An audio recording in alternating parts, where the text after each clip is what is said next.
Olá pessoal, tudo bem com vocês? Nós estamos com mais um episódio do Diálogos com Dani. Quero passar alguns recados antes de apresentar minha convidada de hoje.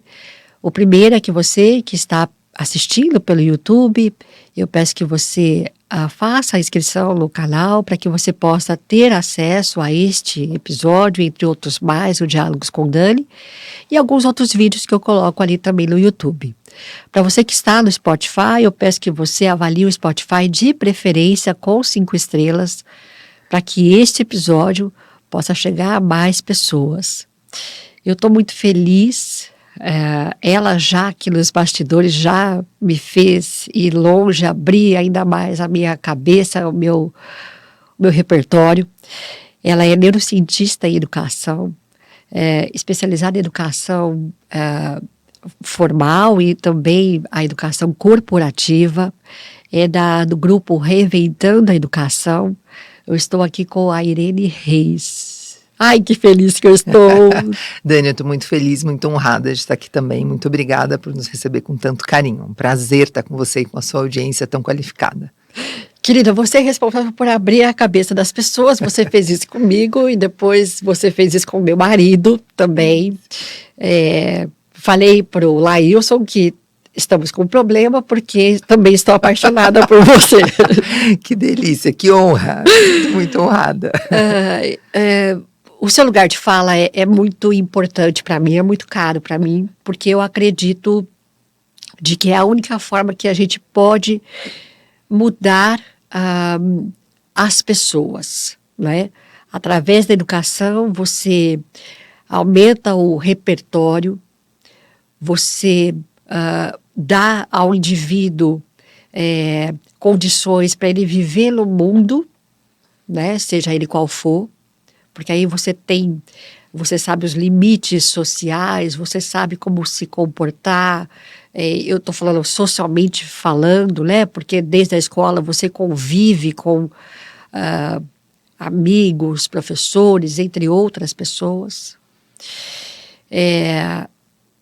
E você fala muito, né, sobre o Edgar Morin, que foi um dos meus autores de tese de mestrado, que eu falei sobre ecologia de saberes. E eu queria começar a fazer uma pergunta para você. Nós precisamos educar de forma integral, mas também colocar para esse indivíduo de que é importante uma ecologia, ou seja, o multissaber. De onde eu parto dele? Olha, a gente pode partir de muitos lugares diferentes, né, Dani? Mas o que a gente tem visto é que quando a gente parte de outros lugares que não são o lugar da formação do sujeito, a gente tem muito mais risco de cometer erros. Tá. Né? Então, hoje a educação fala sobre a nossa legislação, a nossa Constituição Federal, ela fala que a educação é para todos. Ela diz, artigo 205 da Constituição Federal de 1988 diz, a educação é direito de todos, dever do Estado e da família. Então ela coloca a educação, ela põe, a lei é tão bonita na sua redação, sim, porque ela põe a educação, vírgula, direito de todos e dever do Estado e da família. Está redigido desta maneira e não é casual essa redação. Sim. Então está escrito lá, direito de todos. Então, por essência, a educação precisa ser inclusiva. Uhum. Quando a gente fala que a educação é inclusiva, a gente tem uma camiseta, eu trouxe até um kit para você com sim, camiseta, com livros e tal, lá. A gente precisa pegar. Isso. Quando a gente diz que a educação, quando a gente estabelece dentro da educação uma educação inclusiva, a gente está esquecendo da lei, porque a lei disse assim, educação, vírgula, direito de todos. Ela não disse direito de todos, exceto se você for autista, exceto se você for TDAH, exceto se você for preto, exceto se você for gay, exceto se você for periférico. Ela não tem exceto. Ela põe direito de todos. Então a gente precisa começar a falar de educação a partir desse lugar do direito de todos. E dever do Estado, quem é o Estado, quanto o Estado está investindo, como está investindo. A gente consegue ver nas secretarias de educação um erro muito grande da sua gestão, que investe milhões em tecnologia, quando a tecnologia mais efetiva, na qual a gente tem que investir, é a tecnologia humana, é o humano.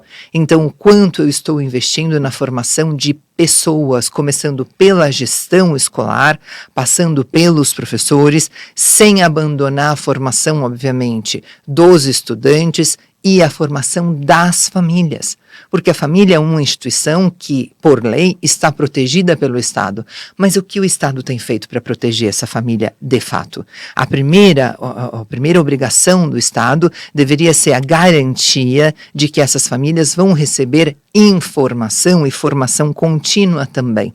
Então, a educação de verdade, para a gente falar de reinventar a educação, como é o que a gente propõe aqui, a educação de verdade começa quando a gente estabelece um compromisso de lidar, de abrir caminhos para a metamorfose da humanidade. Exato. Então, você gentilmente começou falando sobre o nosso mentor, o nosso mais jovem mentor da nossa consultoria, que é o professor Edgar Morin, 104 anos de idade, um jovem com 104 anos de idade, vivo, um dos pensadores mais importantes do nosso século. Fico muito emocionada de falar dele, porque eu sempre digo, ele é um jovem de 104 anos de idade em pleno fazer, Exato. Em plena discussão e posicionamento e inquietação, e o que ele defende, como você muito bem sabe, estudiosa do pensamento complexo que é, o que ele defende é que a gente aprenda a se apropriar do pensamento complexo. O que nós fazemos na nossa consultoria é traduzir esse pensamento em práticas da complexidade. Exatamente. Isso é o que nós fazemos, porque é isso o que possibilita reinventar a educação e abrir caminhos para a metamorfose da humanidade. O nosso grande desafio, obviamente, é que a gente consiga transformar, construir a nossa humanidade, a gente consiga fazer escolhas humanizadoras, começando pela escola e pelo entendimento da escola como núcleo organizador do território, antes de a gente se extinguir como espécie. Isso é muito sério, porque a gente tem multiplicado o nosso comportamento dentro da IA, sem antes ter educado o nosso comportamento. Exatamente. Então a IA está sendo toda, digamos, programada para reproduzir quem somos, mas quem somos seres não prontos, ainda em construção. E antes de a gente terminar de construir o básico da nossa personalidade, que devia ser a dimensão do cuidar, a gente já está multiplicando quem a gente é. Então a gente precisa começar pelo cuidado com o sujeito. Cada um de nós precisa aprender a se cuidar, autocuidado é um primeiro pilar muito importante. Perfeito. E a gente precisa entender que a gente não está no mundo por acaso, que os nossos encontros não são casuais, e nesses nossos encontros, ainda que seja por um breve momento, um breve período de tempo, esses encontros precisam também ser práticas da complexidade e práticas de cuidado. Então, olha quanta coisa a gente precisa aprender ainda, e todas elas passam por esse lugar que é a educação. Você estava falando sobre pilares, né? Então, o primeiro pilar é o autocuidado. Que esse, primeiro, eu acho que sem o autocuidado você não consegue cuidar de ninguém, nem do seu filho, não é? Qual é o segundo pilar? Eu vou ficar no primeiro. Tá. Assim, quando a gente fala de autocuidado, eu tomo muito pau na internet por conta disso. Porque as mães vêm todas em cima de mim, né? Porque assim, quando eu pergunto quem é a pessoa mais importante da sua vida, é o meu filho. Não. Invariavelmente. Depois vem o meu marido, depois vem a minha família, depois vem o meu trabalho. Eu digo, e você? E você? Que lugar você ocupa na sua própria agenda? Isso. Ou seja, mas e elas ficam bem perdidas, e aí elas conseguem elaborar várias coisas, mas não conseguem elaborar a questão da maternidade. Não, eu me cuido, mas se eu tiver alguma questão com meu filho, eu não tenho rede de apoio. Então eu preciso cuidar do meu filho, eu não tenho tempo, eu não tenho rede de apoio, e a gente vê mães sobrecarregadas. Isso impacta diretamente nisso que a gente quer falar hoje, que são as questões que envolvem saúde mental no desenvolvimento profissional, principalmente saúde mental no desenvolvimento profissional de líderes e de docentes. Exatamente. Né? 80% do corpo docente é composto, ou seja, 80% das educadoras de sala de aula, das professoras, 80% da docência é composta por professoras. Então o magistério é uma questão de gênero também. A gente está falando de uma supremacia feminina. Exato. Só que é uma supremacia feminina que ainda se sente culpada por se cuidar. Ela foi forjada, ela foi talhada, ela foi construída, é uma perspectiva de gênero para o cuidado. A mulher de verdade é a que cuida da casa, é a que cuida da roupa, é a que faz comida, é a que tem ali uma cartilha da mulher de verdade. Exato. Ai de você se sair dela. Isso, né? Então você decidiu que vai conciliar a casa com o trabalho. Ai, que horror, hein? Você decidiu que você vai conciliar casa, trabalho e estudo.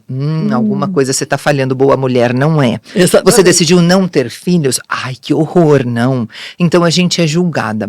E o pior desse julgamento é que a gente é julgada por outras mulheres, mais até, eu diria, ou tanto quanto é julgada pelos homens, percebe? E isso é muito doloroso, porque a gente não aprendeu a ver a outra como amiga, só como a outra. A outra, olha como a gente chama a outra é a que vai roubar meu marido. Então eu tenho primeiro uma heteronormatividade, eu parto do princípio de que toda mulher é hétero e tem um marido, ela tem que ter um marido, né?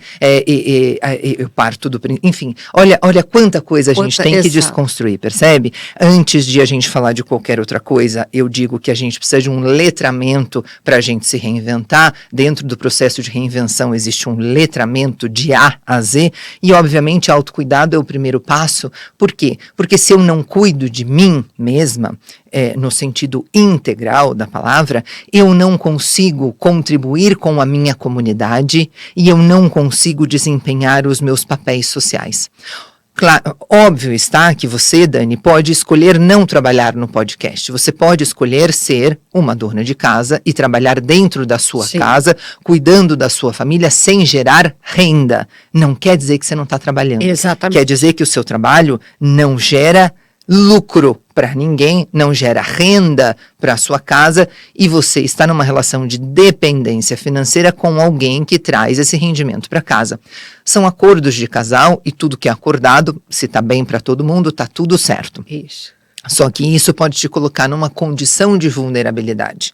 Então, até que ponto escolher ser dona de casa e não ter independência financeira é de fato uma escolha ou é sim uma imposição de um patriarcado que tem muito medo da mulher que não tem medo, como diria o Eduardo Galeano, né? A mulher que não tem medo é uma mulher que assusta, né? O outro. Isso. E ela é condenada também pela sociedade, por outras mulheres, pelo próprio patriarcado. Então ela recebe pouco apoio, ela recebe pouquíssimo apoio, e são muitos os desafios que ela tem que enfrentar, obviamente, e algumas desistem. Mas é claro que eu me sinto um pouco cínica quando eu falo de autocuidado, e eu estou falando com uma população, por exemplo, periférica, que para uma mulher periférica, vou colocar aqui um cenário, uma mulher periférica, que para obter algum tipo de renda, ela precisa se deslocar para as zonas mais centrais da cidade. Esse deslocamento numa megalópole como São Paulo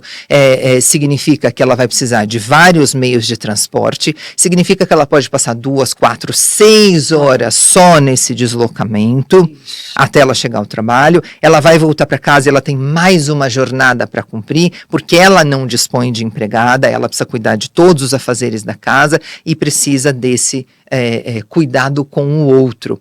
Então eu sei que pode parecer cinismo, desconhecimento de outras realidades que não a realidade dos meus muitos privilégios, mas não é. Também com essa mulher eu digo, se hoje você precisar negligenciar alguma coisa, que seja alguma coisa da sua casa, por exemplo, mas que não seja você. Eu estou pedindo assim, meia hora de caminhada, um dia sim, um dia não, meia hora de caminhada ao ar livre, alguma pausa você tem que fazer nesse teu turbilhão reunião de trabalho, algum cuidado você precisa ter com você, né? Eu estou falando assim, você consegue caminhar 20 minutos ao ar livre, então eu sei, você precisa se deslocar da sua casa para o seu trabalho, você consegue descer um ponto de ônibus antes e fazer uma caminhada, tomando esse cuidado de ir com um tênis confortável e talvez levar, se você precisar, um sapato diferente na bolsa, mas você consegue fazer o que por você?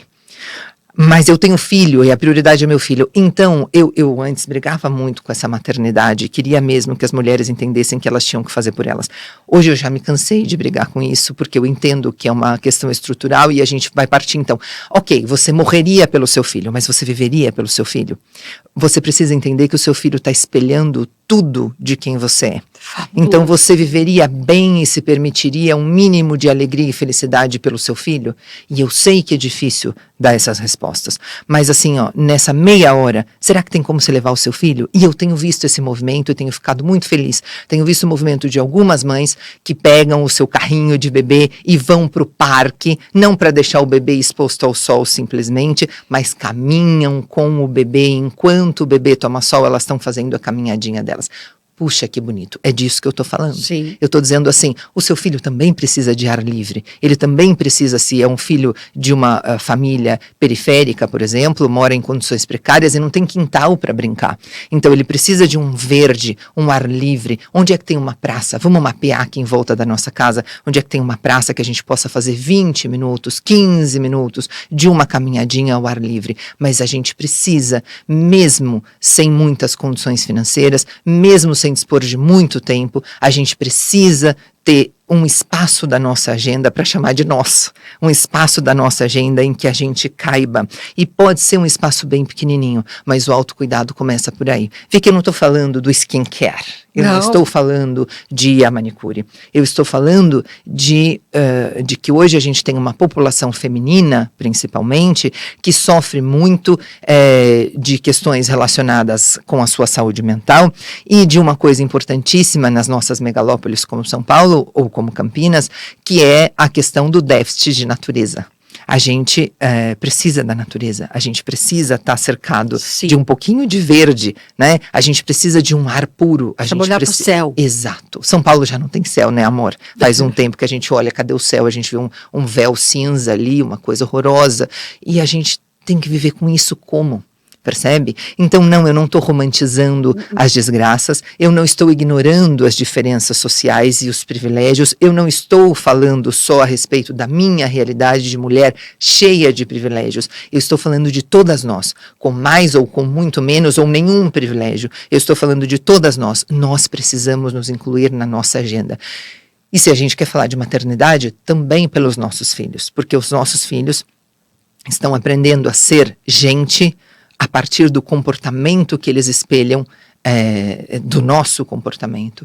E eles estão aprendendo sobre a vida, sobre o amor, sobre o cuidado consigo e com o outro, sobre as convivências, a partir de tudo isso que a gente também está colocando em campo.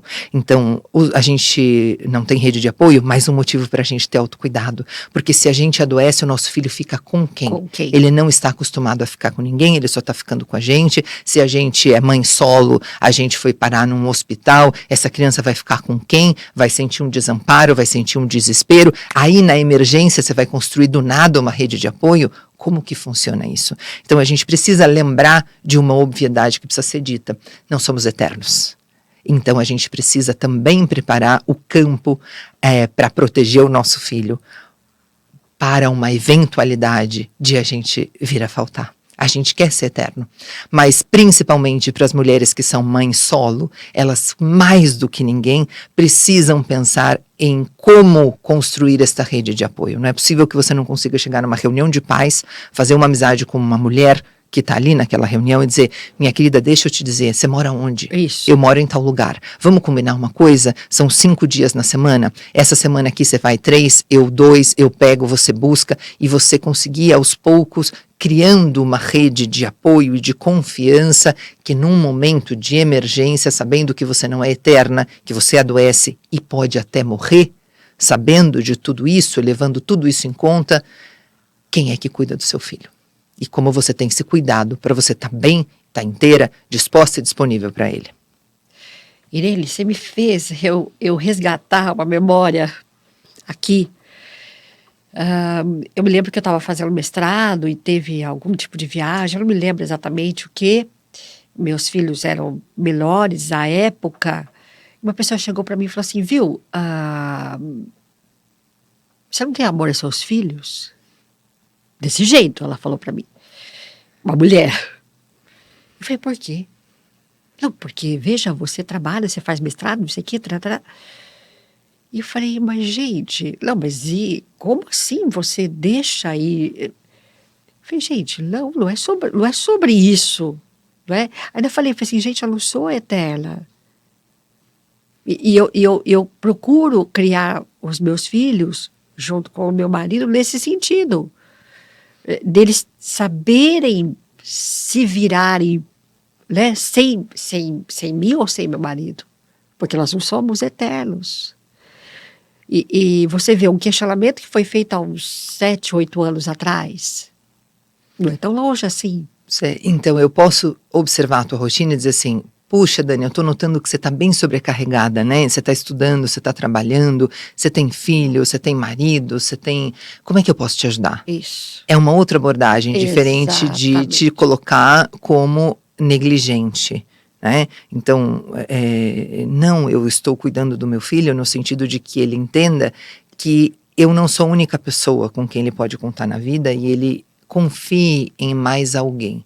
Porque senão os nossos filhos vão crescendo, também criando uma ideia de que estou vivendo num lugar inseguro e começa a desconfiar de tudo, de todo mundo, o tempo todo. Então, se bem a gente precisa, claro, falar para as nossas crianças a respeito dos perigos do mundo, né? Por outro lado, a gente precisa também mostrar quem são as pessoas de confiança nesse mesmo mundo, porque tem que existir. Não é possível que no nosso entorno não tenha ninguém que possa cuidar do nosso filho com alguma dedicação por um tempo que a gente necessite. Exato. Né? Então, acho que é importante. Olha, a gente falava dessa coisa da educação inclusiva, então vou mostrar aqui para vocês, na BET Brasil, o maior evento de tecnologia e inovação na educação. Dá uma olhada aí lá, Lucas. na camiseta, que ela está educação mostrando. inclusiva é o maior pleonasmo da educação. Pleonasmo é aquela figura de linguagem, né, Dani? Entrar para dentro, sair para fora, subir para cima, né? Então, educação inclusiva é um pleonasmo. É como entrar para dentro, sair para fora, subir para cima e tal, né? Por quê? Porque se a educação, ela por natureza é inclusiva. E o que eu venho proposto ao longo desses anos é que a gente amplie também o conceito de inclusão, porque a gente ficou muito restrito a falar de inclusão no sentido da educação especial, da deficiência, a partir da dimensão da deficiência. Isso.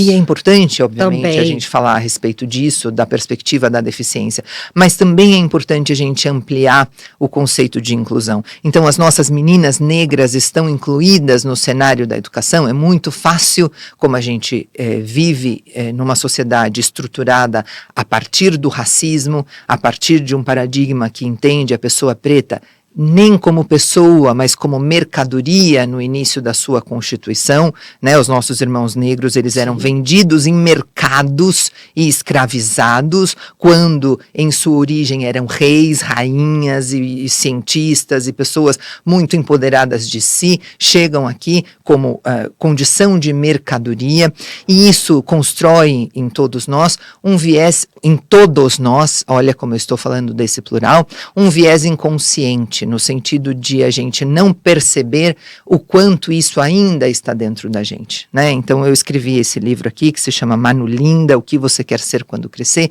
que é um pouco para falar sobre como que a gente tem lidado com as nossas meninas negras dentro dos espaços escolares, em outros ambientes. Meninas e meninos, obviamente, né? Então, a Manu Linda é a minha personagem que tem um encantamento pelo mundo e que pesquisa e quer saber, e cada momento diferente ela quer ser uma profissional diferente. Então, ela vem aqui, vê a Dani num podcast, eu quero ser igual a Dani, eu quero fazer um podcast. E aí ela vê o Luca fazendo todo o audiovisual, eu quero ser como o Luca e fazer o audiovisual. E ela quer ser igual todo mundo que ela vê, né? E não é sobre profissão. somente, né? A gente não está falando aqui só da perspectiva da escolha profissional, a gente está falando da perspectiva do encantamento, que toda criança possa encantar-se por si mesma, por quem ela é, se vendo como adequada, não como alguém que precisa modificar a sua identidade ou quem ela é para se adequar num padrão social, mas se veja como isso é se empoderar. A gente usa a palavra empoderamento sem problematizá-la. Empoderar-se é ter o poder sobre a sua própria identidade, talvez. Né? Então é um pouco disso que a gente está falando aqui nessa obra, né? Sobre como as nossas meninas têm o direito de se empoderar de quem são, da sua própria identidade, da sua própria origem, da sua própria história, e como elas podem se reencantar pelo mundo, enquanto se encantar pelo mundo, como elas podem ter direito de se encantar pelo mundo, enquanto os adultos do seu entorno se reencantam pelo mundo a partir do olhar dela. E é isso que é para isso que serve a educação, na verdade, para a gente se reencantar pelas coisas. Quando a gente que é adulto, professor de sala de aula, a gente tem a oportunidade de conviver com uma criança, a gente tem um grande mestre na nossa frente, com quem a gente pode aprender sobre o reencantamento. A fase adulta da nossa vida faz a gente se endurecer, porque ensinaram pra gente que ser sério é ser sisudo. Isso. E a gente confundiu muito isso. Então a gente tem medo de aparecer numa foto sorrindo, a gente tem vergonha de ter um hobby, de ter um ócio, a gente tem vergonha de ter um tempo livre, porque é chique dizer que não tem tempo. Isso, né? Agora tá na moda, não tem o tempo para nada. Mas como não tem tempo para nada? Então a criança está aprendendo disso tudo, e o Manulinda vem para ajudar a gente a desenvolver esse reencantamento pelo nosso cotidiano, pelo ordinário da vida, que é tão extraordinário, e no momento de ser adulto a gente perde essa noção. A gente tem 2 momentos de sabedoria na vida: a infância, que a gente está encantado pela vida, e a velhice, que a gente se reencanta pelo ordinário, pelo comum, pela coisa do dia a dia. Mas a fase adulta é muito dura, a gente endurece muito essa fase adulta se a gente não sair de automatismos. Então a gente precisa se educar para a gente sair de automatismos.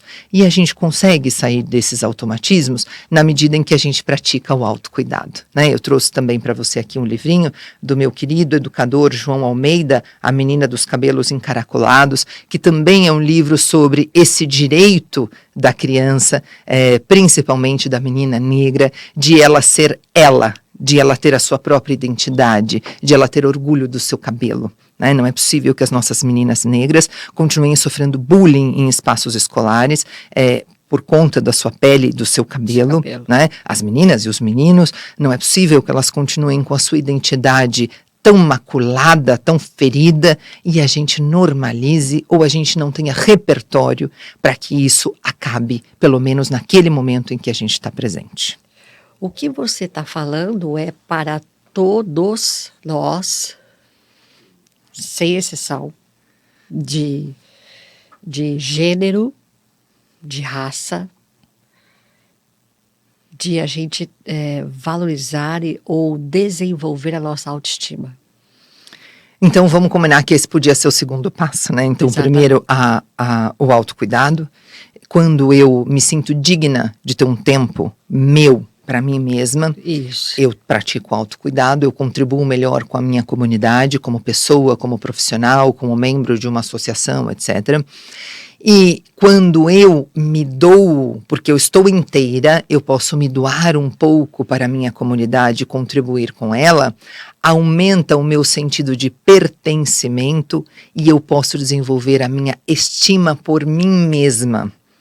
Que a nossa autoestima, ela está muito vinculada a essa dimensão do autocuidado, né? Então, se eu sinto que eu não valho, se eu sinto que eu sempre preciso me adequar para eu caber, para eu ser vista, para eu ser respeitada, eu não consigo ter autoestima, estima por mim mesma.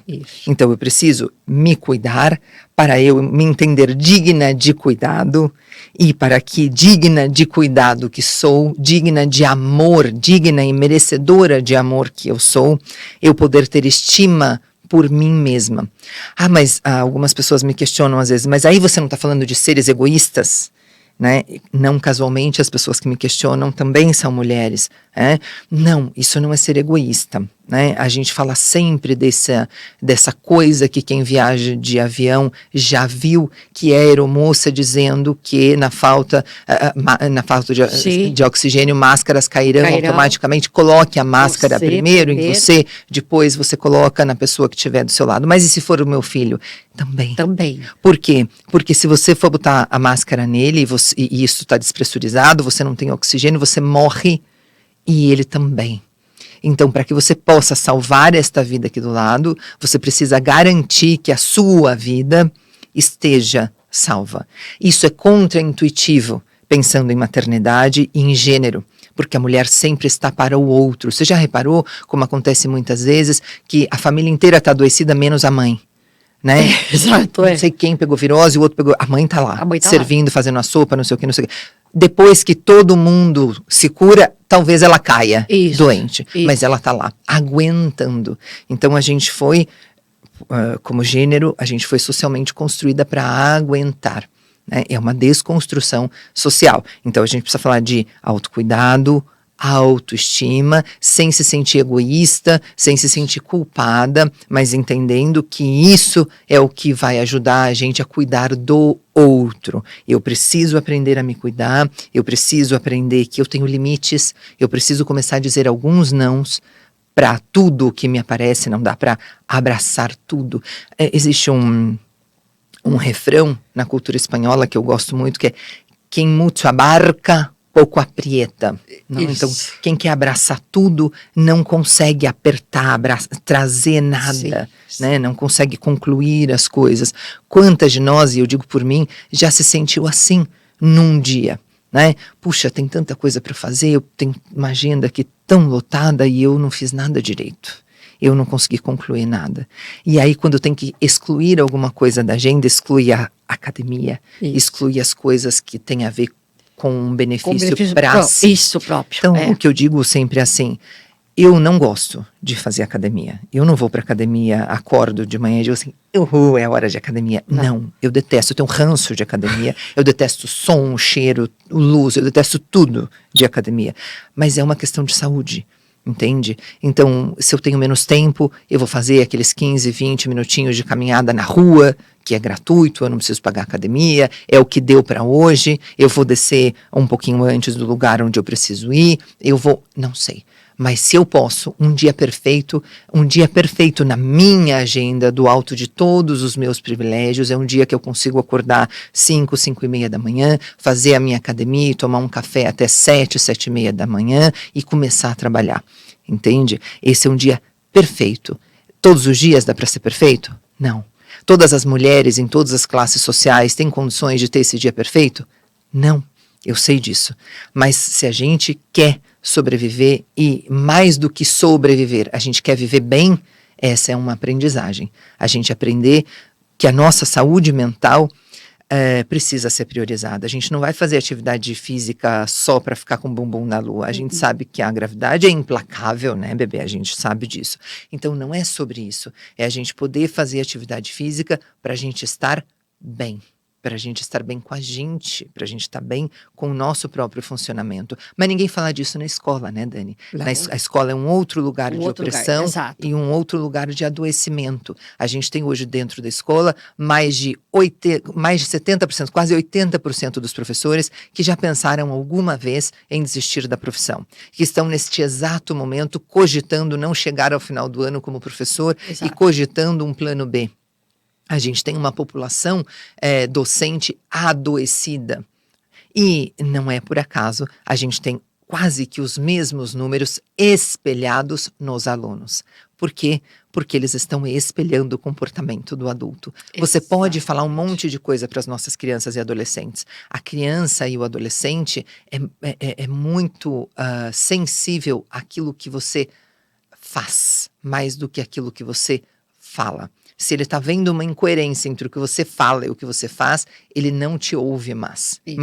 Ele tem uma atenção seletiva para aquilo, uma audição seletiva para as coisas. Isso que você está falando não bate, porque não é o que você está fazendo. Percebe? Então, a gente precisa cuidar, sim, das mães, a gente precisa cuidar, sim, dos pais, para que eles assumam suas responsabilidades, a gente precisa cuidar das diferenças entre famílias, entendendo que não existem só famílias heteroafetivas, também existem as homoafetivas, as famílias que só o homem está cuidando, só a mulher está cuidando, e a gente precisa trabalhar mais conjuntamente na dimensão do cuidado com a infância e com a adolescência, tirando egoísmos e egos e colocando cuidado no lugar disso, o autocuidado e o cuidado com o outro e com todas as nossas relações.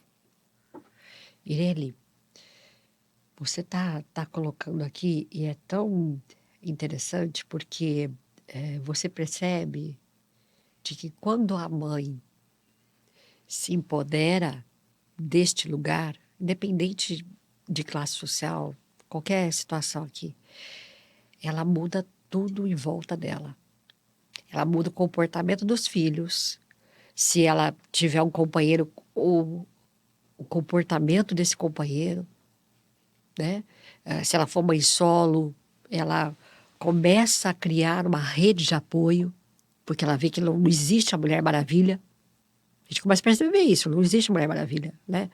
Essa coisa de que eu vou dar conta de tudo não existe. Até eu tinha postado alguns anos atrás uma figurinha em comemoração ao Dia da Mulher com a Mulher Maravilha. E eu vi isso esse ano, eu falei assim, gente, mas como que eu pude postar um negócio desse? Que pouco sentido que faz, pouco né? sentido, eu não sou essa mulher, né? Maravilha. Mas quando você começa a ter fazer esse processo de autocuidado, de autoestima, tudo muda. A gente precisa, dentro das escolas, cuidar das professoras justamente por isso.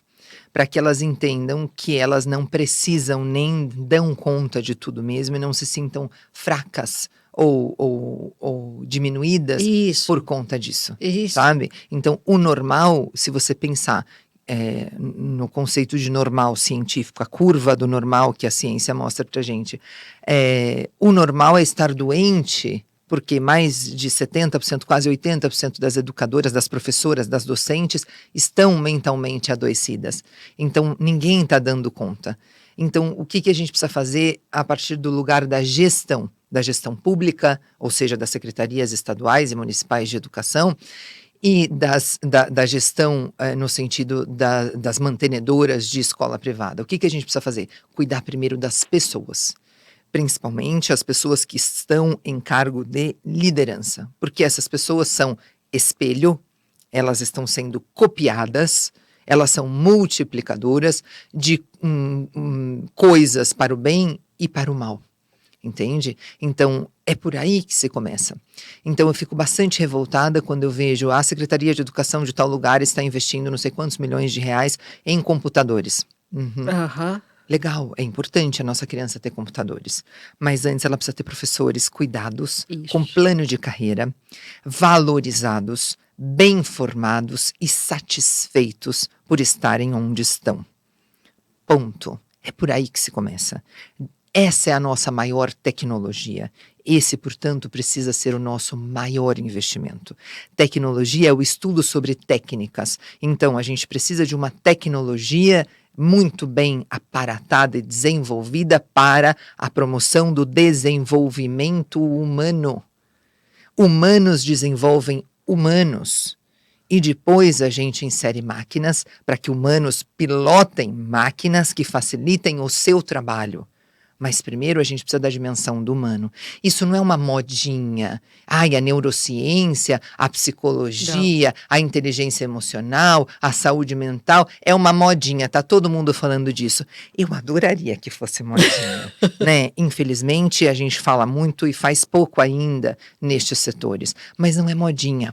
Um dos documentos mais bonitos que eu vejo em educação é o documento feito pelo professor Jacques Delors em 1999, vê lá que não é modinha, já faz tanto disso, que é A Educação Esconde um Tesouro, em que ele define os pilares da educação e ele diz que a educação precisa ensinar a ser, a fazer, a conviver. Olha quanta coisa que a educação precisa ensinar e não está ensinando Não está ainda. ensinando. Né? Quando você fez o seu podcast com o Laílson e vocês falavam sobre o risco psicossocial que envolve a questão do desenvolvimento no trabalho, vocês falaram bastante sobre a questão do psicológico, como afeta o comportamental. Exato. E sobre como hoje a gente está vendo uma grande dificuldade de convivência entre as gerações. Isso. Como que ninguém para se perguntar o porquê que acontece isso e de onde que vem isso. Me parece muito óbvio, eu que me desloco pela educação escolar e pela educação corporativa, oferecendo formação tanto para a educação escolar quanto corporativa, eu digo, você passou 13, 14, talvez anos na educação básica, convivendo só com pessoas da sua idade. Você foi posta no 8º ano, só havia pessoas daquela idade. Inclusive, o aluninho ou a aluninha que reprovaram o ano, eles estavam fora da idade certa. Isso. E eles eram discriminados, rejeitados, são isolados do bando, porque não tem pertencimento. Então, a gente só aprendeu a conviver com pessoas da mesma idade. Amor, como você quer agora que essas pessoas cheguem no corporativo e que elas saibam conviver? Se elas passaram toda uma fase importantíssima da vida aprendendo a não conviver. Elas só aprenderam a conviver entre iguais. Na escola privada, branco com branco. Na escola pública, maior parte de negros.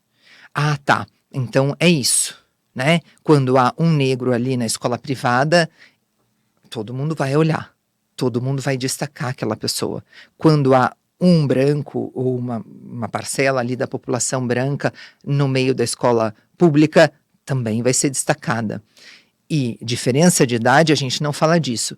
E diagnósticos, agora a gente fala de pessoas pelos seus diagnósticos. Eu sou autodesabilidades, eu sou autista, eu sou não sei o quê, eu sou não sei quanto. A criança, não aparece a criança, não aparece a pessoa, aparece o laudo primeiro. Isso. E não há uma preocupação de se esta criança está ou não incluída.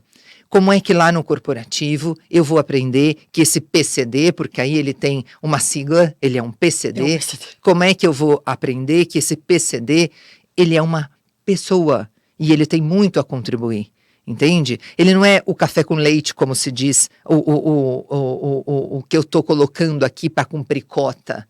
Não, ele é uma pessoa com muitos talentos, muitas habilidades que podem ser descobertas e alimentadas, e esta pessoa pode contribuir com a nossa equipe a partir da sua perspectiva de vida.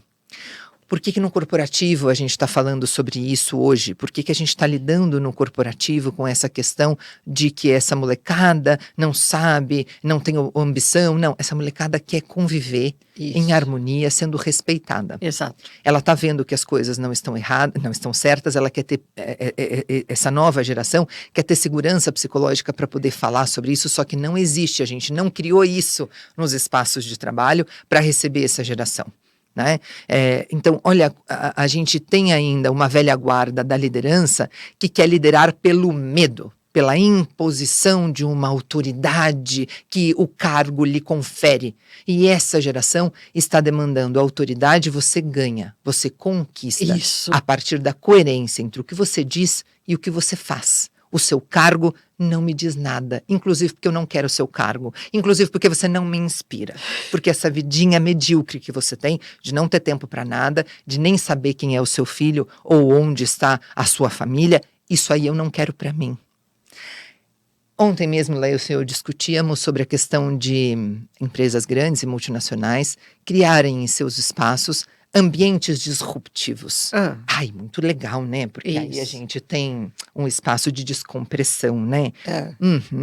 Dani, eu e você estamos trabalhando. Eu me esqueci o seu nome. O Luca e o Daniel, estamos aqui trabalhando. Aí a gente vai sair daqui e a gente vai almoçar juntos. Do que será que nós vamos falar? Provavelmente de trabalho. Quando me reúno com o Paulo, com o Laílson, com o Rafael Flori, do que falamos? De trabalho. Sim. Mesmo nos momentos de descompressão. Como casal, nós somos sócios. Eu sou CEO da Reinventando a Educação, ele é CEO da Com Cuidado, e a gente é sócio, a gente tem um grupo de empresas, a gente tem uma sociedade, uma consultoria, está no corporativo, no escolar e criando mil coisas e tal. a gente precisa ter tanta disciplina, se você soubesse, para a gente poder manter uma vida de casal e a gente perceber que, Sim. para além do trabalho, a gente tem necessidades de casal. Eu Exato. quero ser convidada para um cinema, eu quero ser convidada para um restaurante, eu quero comemorar uma data importante com o meu esposo, não só com o meu sócio. Percebe? Olha de quanta coisa a gente tem que falar e a gente ainda não consegue perceber que a gente precisa aprender a conviver. Esses espaços de descompressão, como eu dizia, são uma falácia. Por quê? Porque do Graças a que Deus, nós eu ia vamos falando falar? isso. Nós Isso. vamos falar de trabalho, portanto estamos trabalhando. Exato. Uma vez Laílson e Paulo foram visitar uma multinacional e vieram encantados. Eu precisei desconstruir o mundo deles, obviamente, mas aos poucos, para não ser muito violenta. Mas vieram encantados com a multinacional, que tinha espaços de descompressão e tal.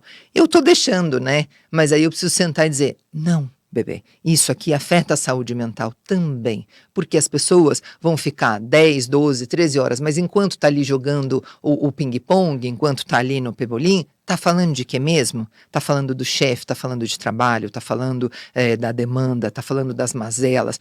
Quando é que você descansa de verdade? Quando você se reúne com gente que não tem absolutamente nada a ver com o seu trabalho. Então, para o Laílson poder se desconectar de verdade do trabalho, olha que triste, quando a gente trabalha junto tem esse inconveniente. Não é comigo que ele vai fazer isso. Ele vai fazer isso com a família dele, ele vai fazer isso com um amigo que não trabalha conosco, ele vai fazer isso com outras pessoas. Porque inevitavelmente o cérebro dele agora me associa com trabalho. Entende? Então, quando a gente está junto, a gente tem que botar muita energia para não falar de trabalho. Então, não adianta você construir ambiente de descompressão. Você precisa dar tempo para esse trabalhador ir para casa, ter família, ter amigos, ter uma ruptura com a sua rotina. A palavra ruptura e rotina, ela tem a mesma raiz. Olha que boniteza. Né? Só que são caminhos diferentes. A rotina é todo dia, eu tenho isso para fazer. Eu preciso de uma ruptura, de uma quebra com essa rotina para que eu possa ter saúde mental. E essa quebra precisa ser drástica, não só de espaço diferente, mas de convivência com pessoas diferentes, porque isso também adoece. Então, eu sou professora. Eu passei 40 horas da minha semana trabalhando com os meus alunos e trabalhando com outros colegas. Eu preciso do meu descanso semanal remunerado. Acontece que eu preciso planejar a aula. Eu preciso corrigir prova. Eu preciso preparar toda uma semana que vem. Como é que eu faço isso? Eu levo o meu trabalho para casa. E eu transformo a minha família em colaboradores do meu trabalho. Quem é professor, transforma-se em marido, esposa, filho. Me ajuda a corrigir essa prova. Ó, essa aqui é de alternativa. Vocês corrigem aqui que toda 1 é B, toda 2 é C, E todo mundo precisa cooperar para que essa professora, esse professor, tenha pelo menos um domingo, um horário do almoço de domingo com a família. Exato. Então o trabalho foi para casa, percebe? Na pandemia isso piorou muito, obviamente, porque não só o trabalho foi para casa, como em casa eu tinha todos os desafios da pandemia, porque o professor também tem família. Sim. Então toda a minha família está passando pelos desafios da pandemia, como todas as famílias dos outros, mas eu tenho que cuidar das mazelas da família alheia, da minha a habilidade com tecnologia, da minha não familiaridade com a tecnologia. Ninguém me deu um computador, ninguém me deu internet para minha casa, ninguém deu um celular novo para eu trabalhar. Eu precisei aprender a lidar com a tecnologia, adquirir uma nova tecnologia e usar todo o meu material pessoal para o meu trabalho, enquanto eu também estava na pandemia. Amores, não tem como a saúde mental dar conta. Desculpa, o normal é esse. Se você não está adoecido, você não entendeu nada, ou você não quis admitir ainda, porque você não sentiu segurança psicológica para admitir que você precisa de ajuda. Irene, é formidável tudo isso que você falou, porque são conversas difíceis, que elas precisam acontecer, mas poucos têm coragem de colocar à mesa, não é? Ou até alguns colocam, mas fingem que não está ali, né? Ah, está ali, mas depois a gente olha. Partindo agora para o final da nossa conversa, que conversa boa passa muito rápido, eu queria ficar muito tempo aqui com você. Qual Você já falou sobre o autocuidado, sobre a questão da autoestima, sobre a educação corporativa, de que olhar nós precisamos ter. Agora, eu enquanto mãe e pai, qual é o olhar que eu preciso ter para o meu filho, né, em termos de futuro, porque acho que também existe essa questão de você precisa ser tal coisa, isso me abomina, mas enfim, você precisa ser tal coisa, e você precisa ir para uma escola para se preparar para o vestibular, então tudo gira em volta do vestibular. Como eu, enquanto mãe e pai, oriento esse meu filho para ele escolher o caminho que lhe faz feliz? A gente vai lançar na Bet Brasil 2025 uma nova camiseta com os dizeres: escolha humanizadora, e brincando com escolha escola. Vê que na palavra escolha, a diferença entre escolha e escola é um Hzinho, que é Exato. humanizadora. Tá. Então faça escolhas humanizadoras para o seu filho, incluindo a escolha da escola onde ele vai estudar.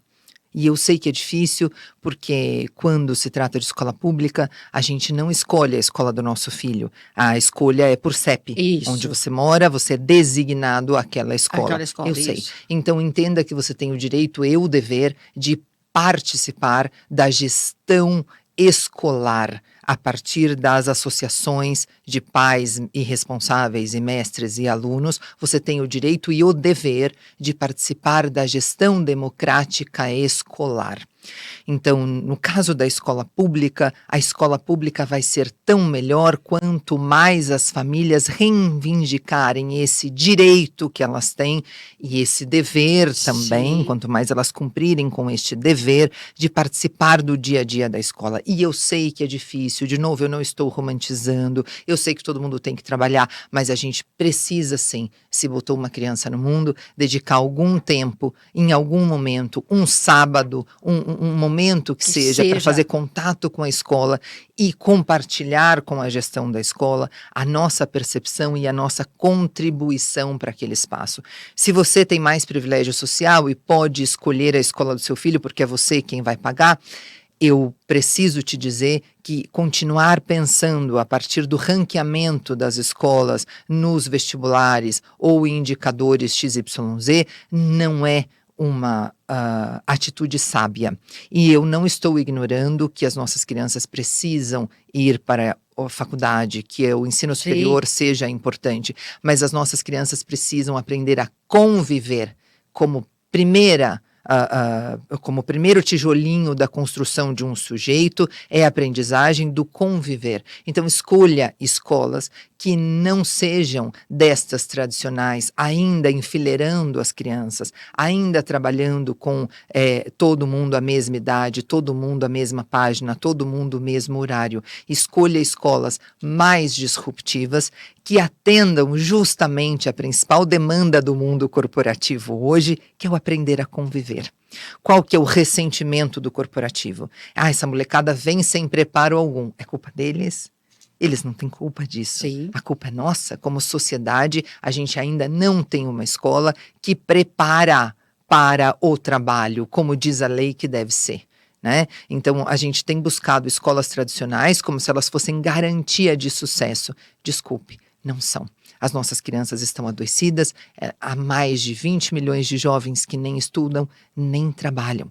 Uma população, até 24 anos de idade, que devia ser uma população economicamente ativa. A gente começa a ter uma mudança na nossa pirâmide etária, a gente começa a ter um envelhecimento da nossa população e a nossa população jovem não está produtiva do jeito que o mercado quer. Então, antes eu falava muito de ética, de amorosidade, e continuo falando, mas eu coloco também a linguagem que as pessoas querem e acessam, que é o dinheiro. A gente está perdendo muito dinheiro quando a gente tem essa quantidade absurda de jovens que nem estudam, nem trabalham e que dependem dos velhos. Isso. Dependem da população que está envelhecida com uma aposentadoria miserável. Para onde estamos caminhando, portanto, e o que precisamos fazer hoje, agora? O pequeno passinho no nosso dia a dia. Então, para os pais, para as famílias, eu diria, precisamos fazer boas escolhas de escolas, entender que estas escolas que ainda são tradicionais, ainda querem empregar norma, autoritarismo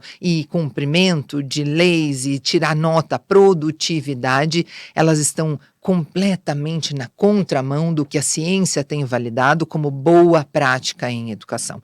A boa prática em educação, ela começa pelo acolhimento e pela inclusão, pela amorosidade, pela premissa de que somos seres em construção, somos primatas que temos consciência de que existimos, metacognição, podemos pensar sobre o que pensamos. Então, só que isso a gente ainda está construindo, a gente ainda está desenvolvendo. Então, a função real da escola é desenvolver seres humanos, praticantes de amorosidade, de compaixão, de acolhimento. Você vê, a estatística do IBGE diz que a gente tem uma população que se diz católica, mas diz assim, eu sou católico não praticante. Com base nisso, eu criei um termo que é o humano não praticante. Eu digo, também existe o humano não praticante. Não praticante. Gente que tendo cara e corpo de gente não é. Não é por quê? Porque é de gente, é de ser praticante de humanidade, ser acolhimento, saber conviver, ser escuta, ser empatia, entender que naquele momento aquela pessoa não está bem, eu não vou colocar a pessoa pior ainda do que ela está, eu vou acolher, eu vou abraçar. Se a gente já entendeu que a nossa educação, tanto com relação aos professores quanto com relação aos alunos, está adoecida, a gente faz o quê? Destrói ainda mais o moral dessas pessoas? Impõe ainda mais opressão e cobrança? Ou a gente cuida, cura, acolhe, para que essas pessoas, acolhidas e curadas, possam multiplicar essa experiência? Quais são as nossas escolhas hoje? Bom, eu estou apaixonada. Que querida você. Obrigada. Irene, onde as pessoas podem te achar nas redes? A gente está finalizando, eu queria agradecer a toda a sua equipe pela honra de a gente estar aqui no seu canal Diálogos com Dani, um prazer imenso estar aqui falando com a sua audiência. Eu gostaria de agradecer toda a minha equipe, Lailson, Paulo, Rafael Flore, meu esposo querido Lailson Lima, que está fazendo um trabalho incrível de mapeamento de risco psicossocial, liderando a nossa Com Cuidado Líder e preparando novos líderes para essa quantidade imensa de desafio, um homem que tem também se reconstruído e desconstruído como homem, né? O que é muito importante para que nós mulheres tenhamos a segurança de sermos quem somos. Então, queria agradecer muito meu esposo também por tudo que temos construído juntos, agradecer toda a nossa audiência também dos nossos canais. E você que acabou de me conhecer aqui nesse canal do Diálogos com Dani, você pode me seguir nas minhas redes sociais, @Reinventando Educação, @Irene Profe e @Com Cuidado Líder. Na Com Cuidado Líder, a consultoria focada em liderança para o mundo corporativo, o Lailson é o CEO, eu sou uma das educadoras dessa consultoria e a gente trabalha muito desenvolvendo as emoções, fazendo a gestão das emoções, promovendo saúde mental, mapeando os riscos psicossociais dos profissionais de todas as instituições, porque escola também é uma instituição, exato. Escola também é um ambiente de trabalho que precisa ser cuidado, né? Na Reinventando Educação é uma consultoria especializada em educação escolar, muito focada em educação escolar, com o objetivo de trabalhar neurociência e comportamento, modificando comportamentos de todos os agentes educadores. Então, os pais, os responsáveis, os educadores de sala de aula, os educadores de outros lugares da educação. Né? Irene Reis Prof é a minha rede pessoal, eu falo bastante sobre neurociência e comportamento, saúde mental, inteligência emocional. E se vocês puderem seguir também o nosso projeto social, se chama Projeto Vida, VIDHA, Vivências Integrais para um Desenvolvimento Humano Amoroso. É um projeto social que nós temos com jovens de zonas vulneráveis da nossa cidade, de São Paulo, capital, e de outras regiões. E a nossa ideia dentro desse projeto social é a gente trabalhar com o desenho de projeto de vida para jovens em condição de vulnerabilidade, justamente porque eles estão carentes de modelos, espelhos e apoio. É isso, essas são as redes onde vocês podem me achar para a gente poder se conectar e ampliar ainda mais o tempo do nosso encontro e o nosso contato. Obrigada, muito obrigada pela honra de estar aqui com você, Dani. Obrigada pela oportunidade. Eu que agradeço. Antes de finalizar com um brinde à saúde, você aí, esse episódio para você ouvir várias e várias vezes. Porque da primeira vez você vai ouvir e vai se encantar. A segunda vez é ouvir e anotar. E a terceira vez é ouvir e praticar, não é? É Se sobre isso. para praticar alguma coisa já na primeira, a gente já fica Já tá feliz. ótimo. Se já na primeira vez você conseguir se colocar na sua agenda, já é uma boa prática. Já é uma boa coisa. Não é? Querida, muitíssimo obrigada. Sim, Saúde para nós. Para nós. Um beijo. Obrigada. Obrigada, Até a gente. próxima. Até, muito obrigada.